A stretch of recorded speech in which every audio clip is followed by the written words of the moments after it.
Daniel, racontez-moi donc l'histoire des lutins. Alors, j'aimerais ça que ce soit une histoire, mais ça se passe vraiment.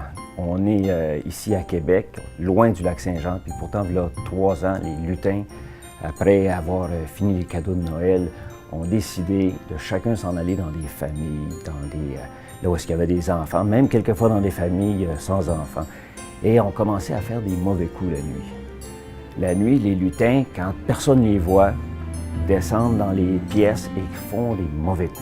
Pas des gros crimes, non, pas du tout. Ils n'en font même pas de crimes, mais ils font des mauvais coups. J'ai dit à un ami, son enfant s'est réveillé le matin, tout maquillé. Un lutin l'avait maquillé pendant la nuit. J'ai une autre personne qui m'a raconté que son lutin, qui avait envahi la maison, avait vidé tous les tiroirs de l'enfant. Ah oui. Alors, tous ces lutins-là ont trouvé un genre de petit point d'hébergement ici, notamment à Brinque-Folly. Et les familles viennent nous voir, puis vont des fois adopter comme ça un lutin. Et il faut faire attention parce que les lutins font des mauvais coups et ensemble, dans la famille, on peut essayer de les attraper. On a des recettes de galettes qui nous aident à les attraper, tout ça. Ils ne sont pas faciles à attraper parce que dès qu'on les regarde, ils figent. Dès que la lumière du jour arrive, ils figent. C'est vraiment pendant la nuit qu'ils nous font des petits mauvais coups. Heureusement, c'est pas toute l'année que ça dure. Le 24 au soir, il faut bien qu'il donne un petit coup de main au Père Noël. C'est le temps de retourner et de faire la distribution des cadeaux. Alors, on a notre épi jusqu'à la fin.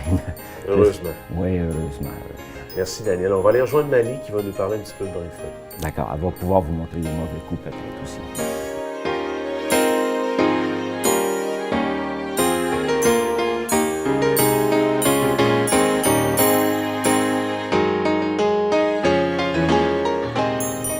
Mélie, Brinque-Folly existe depuis une quinzaine d'années dans le petit Champlain. Et là, j'aimerais ça que tu nous parles un petit peu de ce qu'on retrouve ici, parce que c'est un endroit unique pour se procurer de beaux cadeaux, entre autres les boules de neige.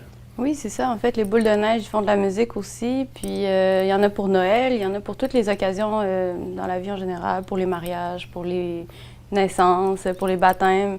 Donc, c'est assez varié comme genre qu'on a ici de boules à musique. Depuis plusieurs années, les gens le savent, à Québec, vous êtes l'endroit où il y a le plus grand choix de fameuses poupées russes, hein? Oui, c'est ça, les poupées russes. On peut aussi les appeler matrioshka, en fait. C'est des poupées russes, on les emboîte une dans l'autre. C'est peint à la main, c'est fait en Russie, effectivement. Il y a un très grand choix. Oui, exact. Puis vous conseillez les gens en plus, parce qu'il y en a sûrement qui doivent avoir des histoires avec les poupées. Hein? En fait, c'est vraiment comme une peinture, en fait.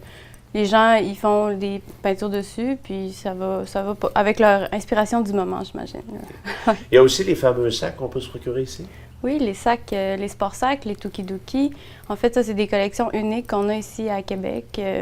Il y a un certain modèle qui sort durant l'année, puis après ça, ça ne revient plus. Donc, c'est pour ça que c'est assez unique, là, comme genre de sac. Et les petits tannants, les petits lutins, en Oui. fait, il y a de plus en plus de gens qui les adoptent parce qu'on peut se les procurer ici. Et pourquoi on adopte un lutin?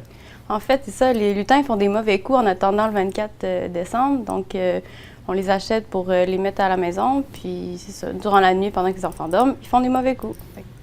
C'est un petit peu une activité qu'on peut faire en famille, là.